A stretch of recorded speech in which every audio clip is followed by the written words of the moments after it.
Hello दोस्तों, welcome to study ISPCS channel. दोस्तों 70 BPSC के नाम से प्रहार सीरीज दोस्तों शुरू कर रहे हैं। ये 17 नवंबर 2024 को जो प्रीलिम्स डेट घोषित हुआ है 70 BPSC का, उसके लिए दोस्तों घटना चक्र का जितने भी पूर्वावलोकन है दोस्तों, साइंस, भूगोल, इतिहास और शास्त्र और इन्वायरमेंट दोस्तों, पॉलिटी दोस्तों, इन सभी का इस चैनल पर दोस्तों 17 नवंबर से पहले लगभग आपको 1 नवंबर तक दोस्तों सारे सब्जेक्ट कंप्लीट करा दिया जाएगा। तो इसलिए आप दोस्तों अगर चैनल पर पहली बार आए हैं तो चैनल को जरूर सब्सक्राइब कर लीजिएगा।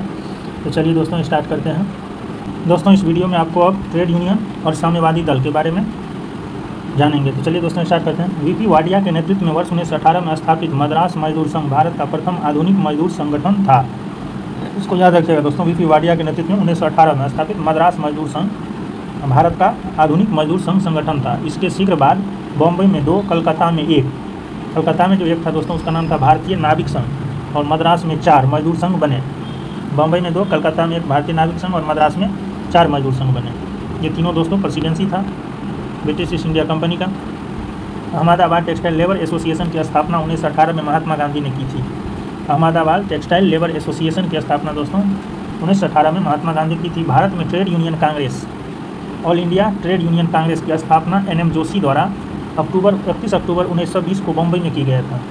भारत में ट्रेड यूनियन कांग्रेस दोस्तों, ये all India Trade Union Congress की स्थापना NM जोशी द्वारा 31 अक्टूबर 1920 को बम्बई में किया गया था।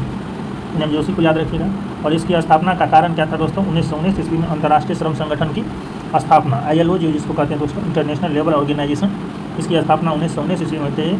उसी को दोस्तों ध्यान में रखते हुए भारत में ट्रेड यूनियन कांग्रेस की स्थापना NM जोशी ने 31 अक्टूबर 1920 को बम्बई में किया था।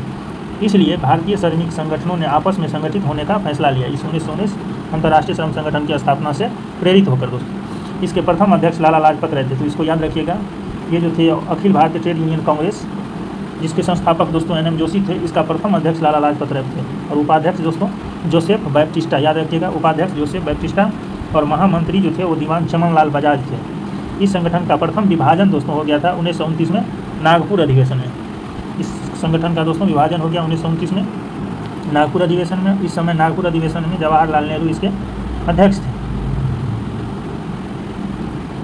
इसके दोस्तों All India Trade Union Congress की। कम्युनिस्ट पार्टी इंटरनेशनल की स्थापना, कम्युनिस्ट इंटरनेशनल की स्थापना मार्च 1919 में व्लादिमीर लेनिन और रूसी पार्टी बोल्शेविक द्वारा किया गया था।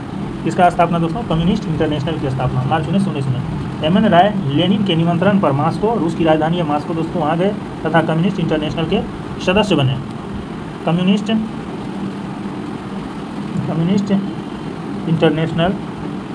इंटरनेशनल के सदस्य बनने वाले वे पहले भारतीय थे MN राय दोस्तों।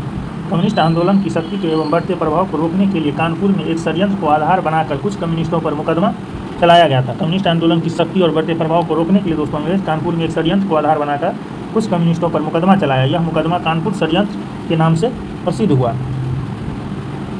ब्रिटिश सरकार ने वर्ष 1924 में MN राय, श्रीपाद अमृत डांगे, मुजफ्फर अहमद, शौकत उस्मानी, गुलाम शौकत हुसैन, रामचरण लाल शर्मा और सिंगाल वेट्टू चेटियार पर कानपुर में मुकदमा चलाया। सरकार ने उन पर आरोप लगाया कि ये लोग षड्यंत्र रच रहे थे, जिसका उद्देश्य भारत में क्रांतिकारी संगठन को स्थापित करना था। उसके बाद ट्रेड यूनियन आंदोलन के क्रांतिकारी चरण का समय वर्ष 1926 से 1939 तक माना जाता है।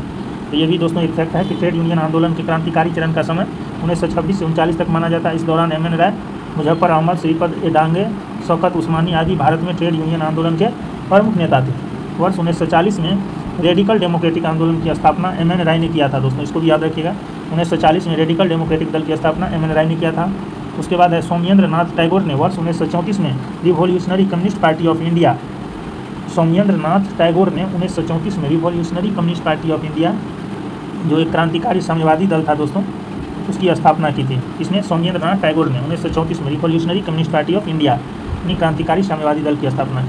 और रेडिकल का दोस्तों 1940 में रेडिकल डेमोक्रेटिक पार्टी की स्थापना MN राय ने की थी।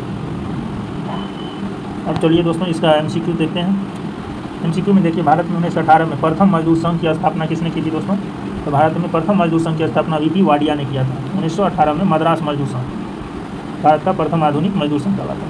तो मद्रास भी पूछेगा, मद्रास मजदूर संघ तो दोस्तों VP वाडिया ने किया था। उसके बाद आइए दूसरा नंबर दोस्तों, निम्नलिखित में से किसने अहमदाबाद टेक्सटाइल लेबर एसोसिएशन की स्थापना की? दोस्तों ये 2009 का इसका क्वेश्चन है। अहमदाबाद टेक्सटाइल लेबर एसोसिएशन की स्थापना महात्मा गांधी ने किया था दोस्तों 1918 ईस्वी में। ये भी डेट भी याद रखिएगा। और भारत का प्रथम मजदूर संघ कौन था दोस्तों, इसको भी याद रखिएगा, मद्रास मजदूर संघ था भारत का प्रथम मजदूर संघ, और ये वीपी वाडिया के नेतृत्व में 1918 ईस्वी में स्थापित किया गया था। उसके बाद तीसरा number question, Bharat trade Union Congress के पहले अध्यक्ष दोस्तों ये लाला लाजपत राय थे। उसके बाद दोस्तों नेक्स्ट क्वेश्चन आइएगा, भारत में ट्रेड यूनियन कांग्रेस या Akhil Bharatiya all India Trade Union Congress की स्थापना एनएम जोशी द्वारा 31 अक्टूबर 1920 को बम्बई में किया गया था। और इसकी स्थापना का कारण यह था दोस्तों कि वर्ष 1919 में अंतर्राष्ट्रीय श्रम संगठन ILO इंटरनेशनल लेबर ऑर्गेनाइजेशन की स्थापना था। इसलिए भारतीय श्रमिक संगठनों ने आपस में संगठित होने का फैसला, जितने भी भारतीय श्रमिक संगठन था दोस्तों उन्होंने आपस में संगठित होने का फैसला किया। और इसके प्रथम अध्यक्ष लाला लाजपत राय को बनाए गए और इससे उपाध्यक्ष जोसेफ बैप्टिस्टा को बनाया गया दोस्तों। और महामंत्री जो था ये दीवान चमनलाल बजाज को बनाए गए थे महामंत्री। तो याद रखिएगा, अध्यक्ष लाला लाजपत राय, उपाध्यक्ष जोसेफ बैप्टिस्टा, महामंत्री दीवान चमनलाल बजाज। इस संगठन का प्रथम विभाजन 1929 ईस्वी में नागपुर अधिवेशन में हुआ था और इस समय जवाहरलाल नेहरू दोस्तों इसके अध्यक्ष थे। नेक्स्ट क्वेश्चन 4 नंबर देखिएगा, बम्बई में अखिल भारतीय व्यापार संघ कांग्रेस की स्थापना कब हुई, तो दोस्तों 31 अक्टूबर 1920 को हुई थी। बम्बई में अखिल भारतीय व्यापार संघ कांग्रेस की स्थापना, all India Trade Union Congress की स्थापना 31 अक्टूबर 1920 को। उसके बाद नेक्स्ट है दोस्तों, अखिल भारतीय ट्रेड यूनियन कांग्रेस के 1920 में बम्बई में हुए प्रथम अधिवेशन की अध्यक्षता ये लाला लाजपत राय ने किया था दोस्तों। और 1929 में जब विभाजन हुआ इसका, उस समय नागपुर अधिवेशन था, उस समय दोस्तों जवाहरलाल नेहरू इसके अध्यक्ष थे। उसके बाद 19 यहाँ जब क्वेश्चन आ गया है दोस्तों, 1929 में नागपुर में संपन्न all India Trade Union Congress की अध्यक्षता किसने किया था, तो जवाहरलाल नेहरू ने किया था दोस्तों। इसको दोस्तों थोड़ा एक्सप्लेनेशन से याद कर लीजिए। 1929 में नागपुर में संपन्न all India Trade Union Congress AITUC की अध्यक्षता जवाहरलाल नेहरू ने की थी। नागपुर अधिवेशन में ही साम्यवादियों और सुधारवादियों में मतभेद के कारण, साम्यवादी और सुधारवादी दोनों को याद रखिएगा दोस्तों, दोनों में मतभेद के कारण all India Trade Union Congress का विभाजन भी हुआ। और इस अधिवेशन में नेहरू रिपोर्ट की आलोचना की गई नागपुर अधिवेशन में, और अतः दक्षिण पंथी इससे अलग हो गए और उन्होंने NM जोशी और VV गिरी के नेतृत्व में Indian trade union federation ITUF की स्थापना किया। तो इसको याद रखिएगा दोस्तों, नागपुर अधिवेशन में साम्यवादी और सुधारवादी में मतभेद के कारण इनका विभाजन हुआ। और इस अधिवेशन नागपुर अधिवेशन नेहरू रिपोर्ट की भी आलोचना की गई। और दक्षिण पंथी दोस्तों इससे अलग हो गए दक्षिण पंथी, और उन्होंने NM जोशी और VV गिरी, याद रखिएगा NM जोशी और VV गिरी के नेतृत्व में Indian trade union federation ITUF का गठन किया था। उसके बाद दोस्तों नेक्स्ट क्वेश्चन 7 नंबर देखिएगा, कम्युनिस्ट इंटरनेशनल का सदस्य बनने वाला पहला भारतीय कौन था दोस्तों, तो ये MN राय था। याद रखिएगा MN राय पहला भारतीय था। उसके बाद दोस्तों नेक्स्ट एक्सप्लेनेशन देखिएगा दोस्तों, कम्युनिस्ट इंटरनेशनल की स्थापना 1919 ईस्वी में व्लादिमीर लेनिन और रूसी पार्टी बोल्शेविक द्वारा की गई थी। MN राय लेनिन के निमंत्रण पर मॉस्को गए थे और कम्युनिस्ट इंटरनेशनल के सदस्य बने, और वे पहले भारतीय थे दोस्तों कम्युनिस्ट इंटरनेशनल के सदस्य बनने वाले। उसके बाद दोस्तों नेक्स्ट क्वेश्चन, अक्टूबर 1920 में यानी 31 अक्टूबर 1920 को भारतीय कम्युनिस्ट पार्टी की स्थापना के लिए ताशकंद में एकत्र हुए, 17 अक्टूबर दोस्तों ताशकंद में एकत्र हुए भारतीयों के समूह के मुखिया निम्नलिखित में से कौन थे दोस्तों, इसका भी मुखिया MN राय थे। इसको याद रखिएगा MN राय थे दोस्तों। अक्टूबर 1920 में भारतीय कम्युनिस्ट पार्टी की स्थापना के लिए ताशकंद में एकत्र हुए भारतीयों के समूह के मुखिया दोस्तों MN राय थे। एक्सप्लेनेशन थोड़ा देख लीजिएगा। सॉरी दोस्तों, 17 अक्टूबर 1920 को MN राय ने अवनी मुखर्जी, मोहम्मद अली और मोहम्मद शफीक के साथ मिलकर ताशकंद में भारतीय कम्युनिस्ट पार्टी की स्थापना की। उसके बाद दोस्तों 9 नंबर क्वेश्चन, कानपुर षड्यंत्र मुकदमा इस आंदोलन के नेता के विरुद्ध था। कानपुर षड्यंत्र मुकदमा दोस्तों, तो ये साम्यवादी आंदोलन के नेता के विरुद्ध था कानपुर षड्यंत्र। उसके बाद दोस्तों इस एक्सप्लेनेशन को एक बार दोस्तों रीड कर लीजिए। कम्युनिस्ट आंदोलन की शक्ति और बढ़ते प्रभाव को रोकने के लिए कानपुर में एक षड्यंत्र को आधार बनाकर कुछ कम्युनिस्टों पर मुकदमा चला। यह मुकदमा कानपुर षड्यंत्र के नाम से प्रसिद्ध है। ब्रिटिश सरकार 1924 में MN राय, श्रीपाद अमृत डांगे, मुजफ्फर अहमद, शौकत उस्मानी, गुलाम शौकत हुसैन और रामचरण लाल शर्मा, सिंगार वेलू चेटियार पर कानपुर में मुकदमा चलाया। सरकार ने उन पर आरोप लगाया कि ये लोग षड्यंत्र रच रहे थे जिसका उद्देश्य भारत में क्रांतिकारी संगठन को स्थापित करना था। पेशावर षड्यंत्र, मेरठ षड्यंत्र मुकदमा भी साम्यवादी दल के नेताओं के विरुद्ध था दोस्तों, तो ये भी दो याद रखिएगा, पेशावर षड्यंत्र और मेरठ षड्यंत्र, ये भी साम्यवादी आंदोलन के नेताओं के विरुद्ध था।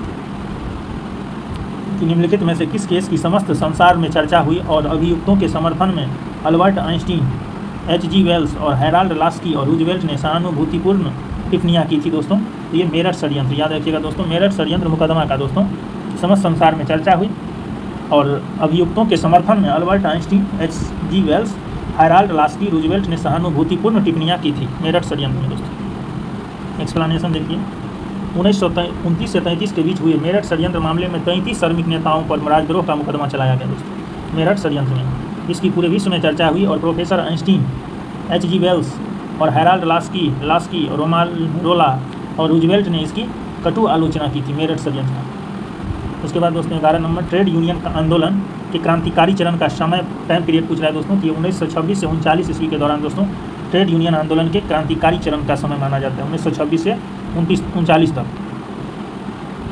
देखिएगा दोस्तों, ट्रेड यूनियन आंदोलन के क्रांतिकारी चरण 1926 से 39 माना जाता है। इस दौरान M.N. राय, मुजफ्फर अहमद, श्रीपाद डांगरे, शौकत उस्मानी आदि भारत में ट्रेड यूनियन आंदोलन के प्रमुख नेता थे, ट्रेड यूनियन आंदोलन के दोस्तों। उसके बाद 1940 ईस्वी में रेडिकल डेमोक्रेटिक पार्टी का गठन किसने किया था दोस्तों? तो ये M.N. राय ने किया था 1940 में रेडिकल डेमोक्रेटिक पार्टी का गठन।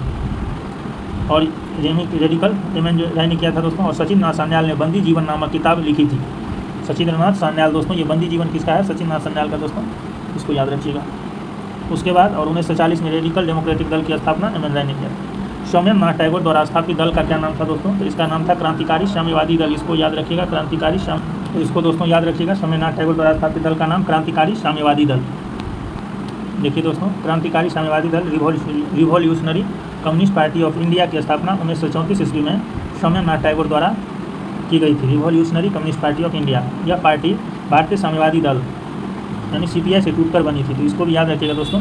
ये जो है revolutionary Communist Party of India की स्थापना 1934 में सौम्यनाथ टैगोर ने किया था।